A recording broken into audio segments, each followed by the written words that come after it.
चला तर मग कृष्णाष्टमीसाठी छान प्रसाद बनवूया।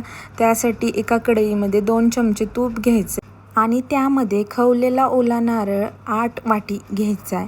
मला इथे जास्त बनवायचं आहे त्यामुळे मी 8 वाटी नारळ घेतलेला आहे। आता त्यामध्ये 3 वाटी साखर घालायची आहे, इनफ होते 3 वाटी, आणि हे छान परतून घ्यायचे 15 ते 20 मिनिटासाठी।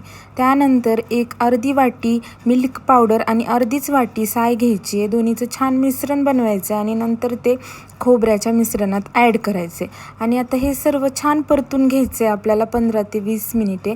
ह्याची एक छान गोळी तयार झाली की हे वड्या पाडण्यासाठी रेडी आहे। तुम्ही पाहू शकता गोळी तयार आहे। आता हे मिश्रण तुपाने ग्रीस केलेल्या ताटामध्ये इव्हनली प्रेस करून घ्यायचे। मी ते हातानेच करून घेतलं, हे गरम असतानाच करायचं आहे। नंतर त्याच्या छान वड्या पाडून घ्यायच्यात आपल्या आवडीप्रमाणे। तर तयार आहेत ओल्या नारळाच्या सुंदर अशा वड्या। सर्वांना हॅपी कृष्णाष्टमी।